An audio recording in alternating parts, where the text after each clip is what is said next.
Hello and welcome to Season 2 of Teacher Talk, the podcast for teachers who are lifers but still want to have a life. I'm Jared, and as always, I'm joined by my partner, Johanna. Hey, Johanna. Hi, Jared. What are we going to talk about today? So your administration is awful. Okay. Good to know. Well, we talked about this in an other episode, and you're like, we got to dive into it more. And so this is us diving into what to do if your administrator is not so good. Oh, yeah. And what was the context of, like, you ought to be able to expect him to do something, but... If you ask for help and all they do is turn around and blame you and refuse to get in the weeds and help you, like, that's not a good sign. Like, they shouldn't do that. All right. What do I do? That's my situation. What do I do? Okay, so I think we should first address what you should see in an administrator. Oh, okay. Yeah, that makes sense. Yeah. How do you know whether they're awful or not? Okay, the easiest way is to go ahead. Everyone hates them sometimes, right? Yeah. Even the good ones. They're gonna do things that you disagree with. Absolutely. They're gonna do things that you think are not in the best interest of your program or your standards or your students.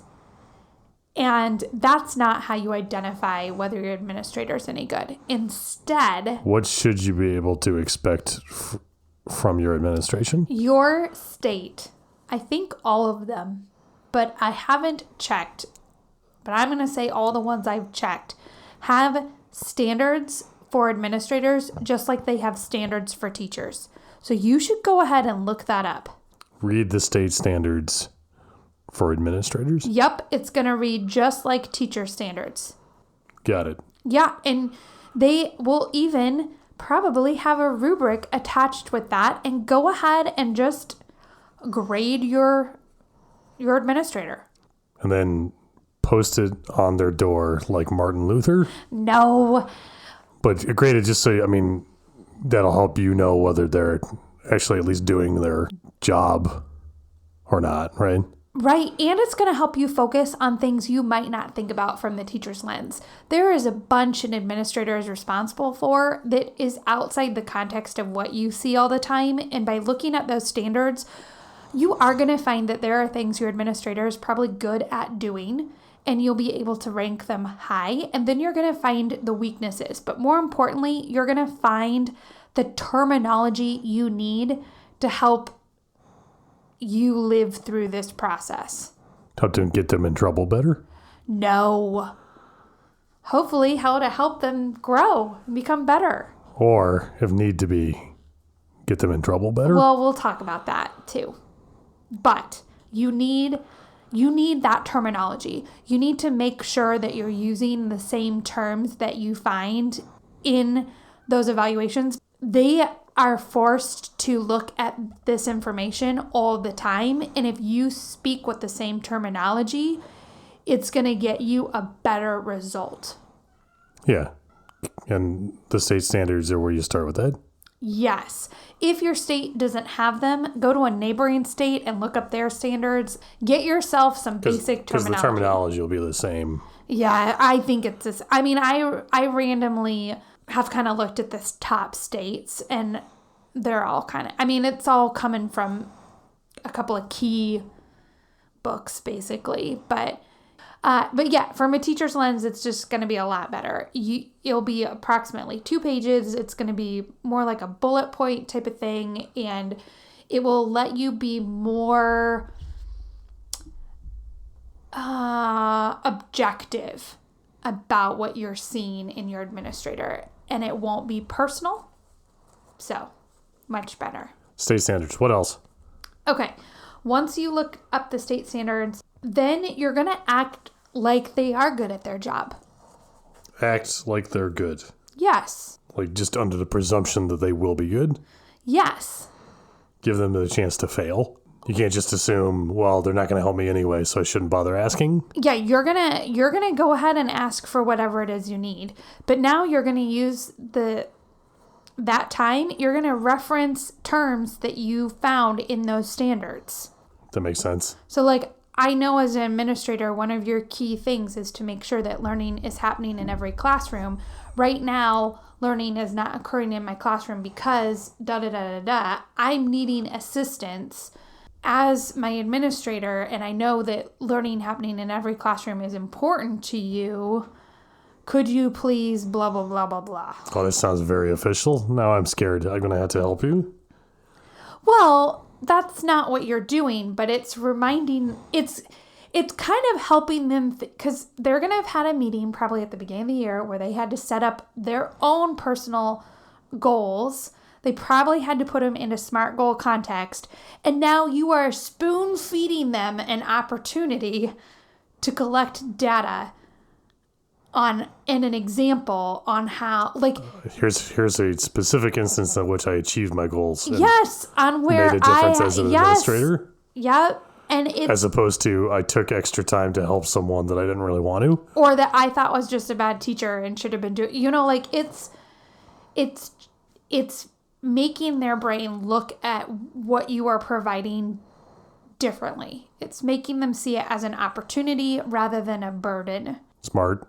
Yeah. Generally good advice. Yeah. And it could be whatever. Maybe you feel like there's a student who is needing to go through the identification process, and maybe your school doesn't have an RTI process, and like you look at your standards and your principal is supposed to have some sort of RTI process according to your state standards.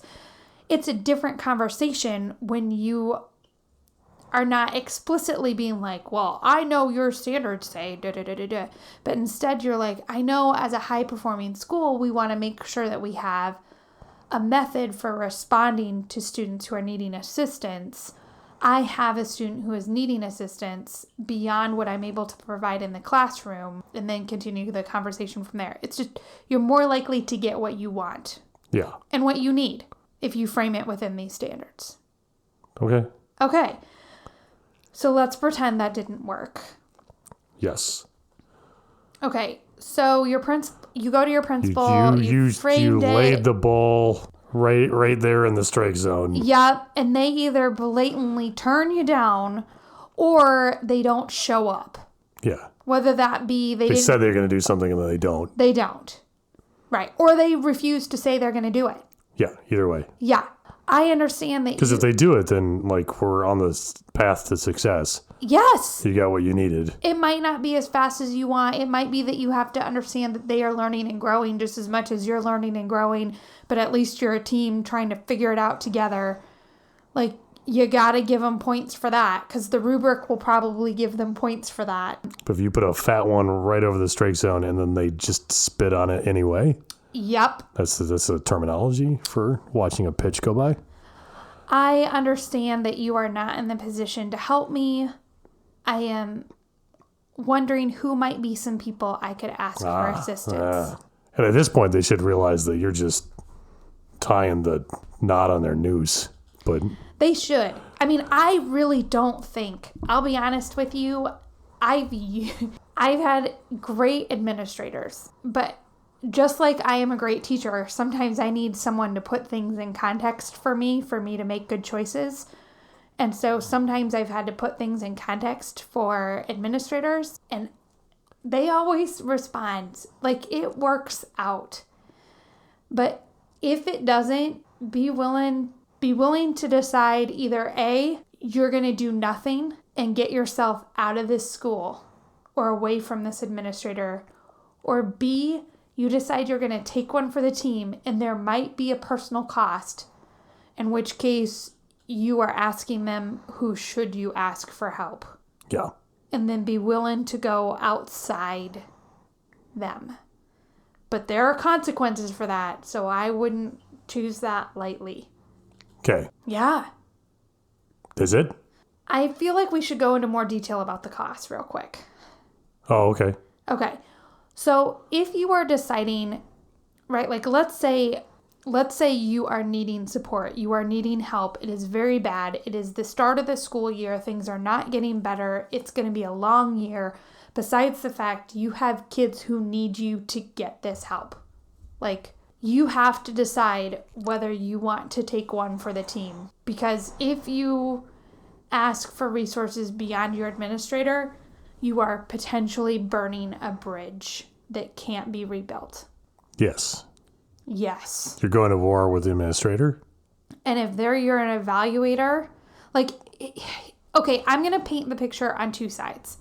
Let's decide that your administrator, you have asked for help. Your administrator has told you no or did not help you. Maybe you go a second time and ask for help and they did not help you. 2 strikes. You now need to think this through very carefully because they're probably your evaluator. Yeah. Okay. Side A is you've now been vulnerable with them twice. They evaluate you. You maybe even cried like we talked about in the last one. You maybe even cried. Like, it is not good.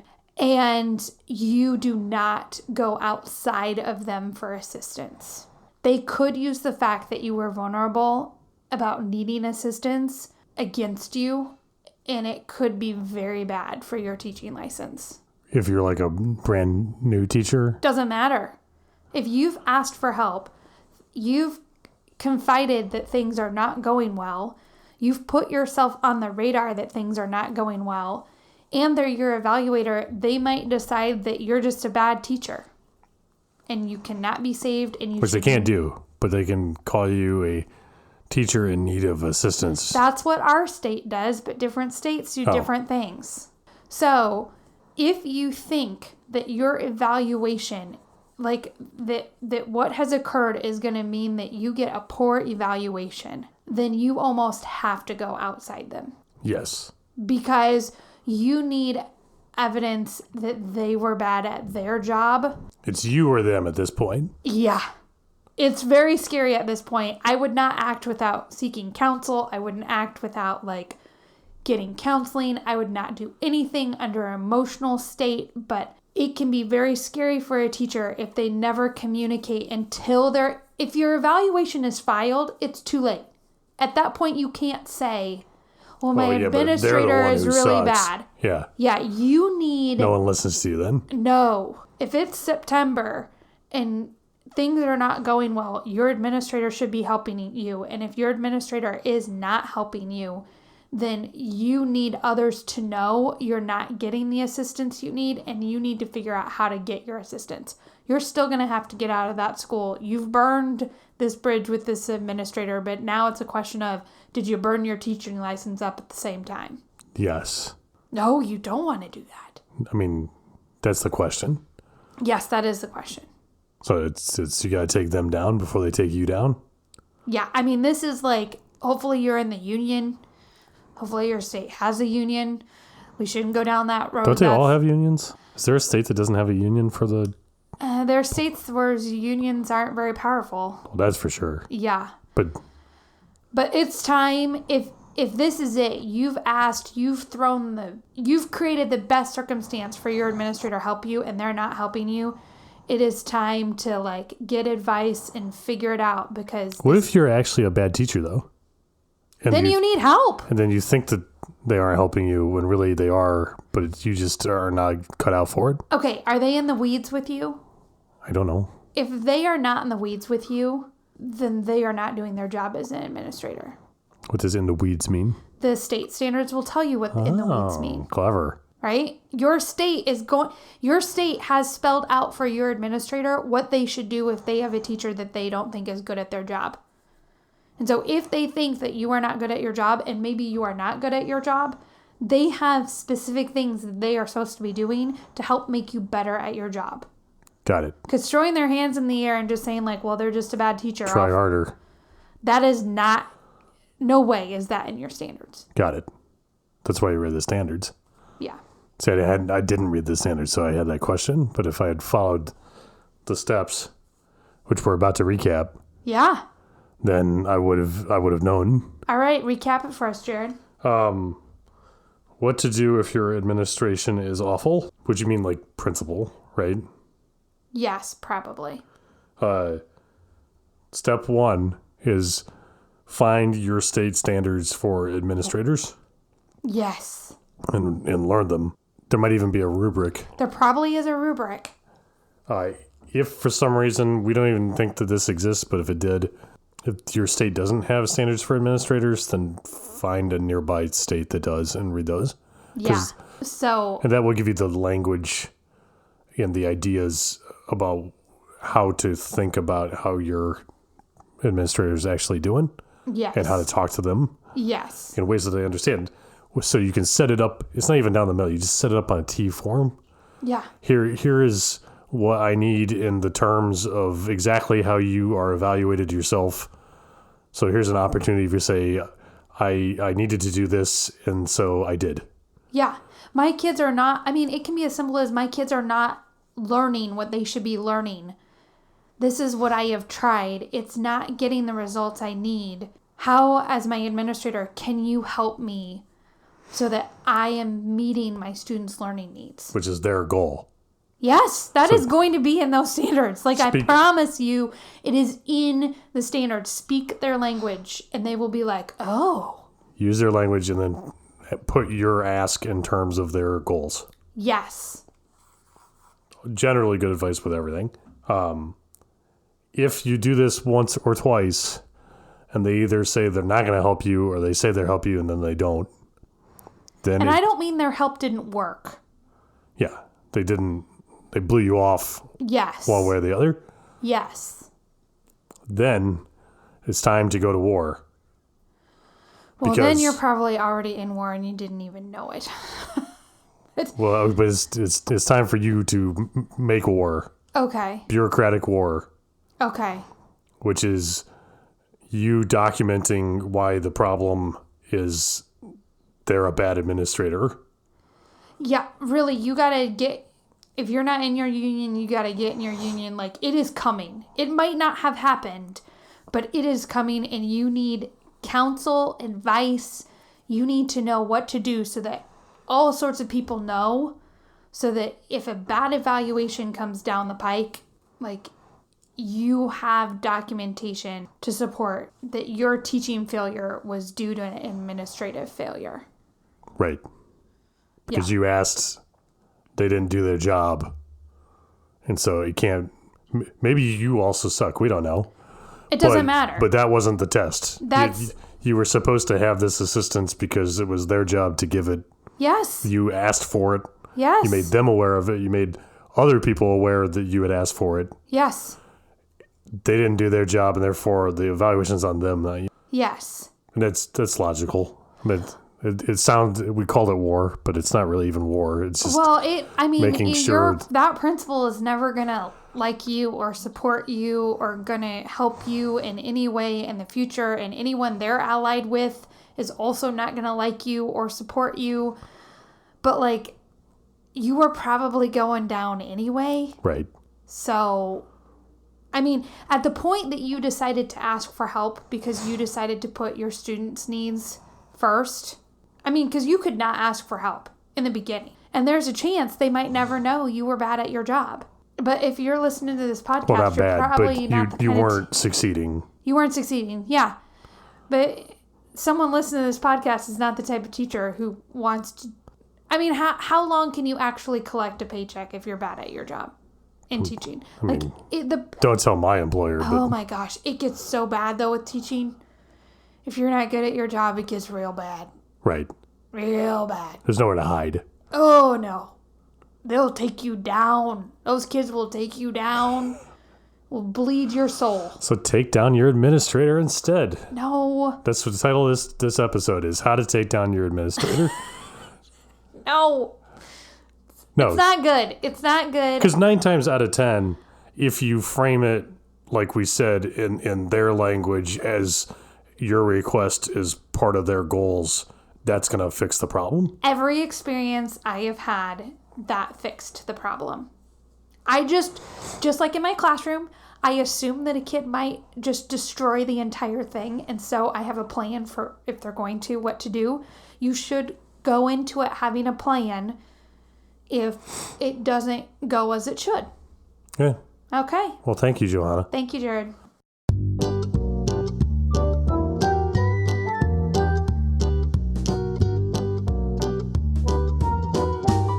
Johanna, do you get questions from listeners ever? Yes, we do. How do those listeners send you questions? They send us an email. Where does that email go? teachertalk4teachers@gmail.com. But wait, what kind of 4? How do I do 4? All of the 4s. They can do a number 4. They can write the word FOR, or they can do FOUR, even though that one doesn't quite make sense. Well, perfect. teachertalk4teachers@gmail.com. Yes. Thank you, Johanna. Thank you, Jared.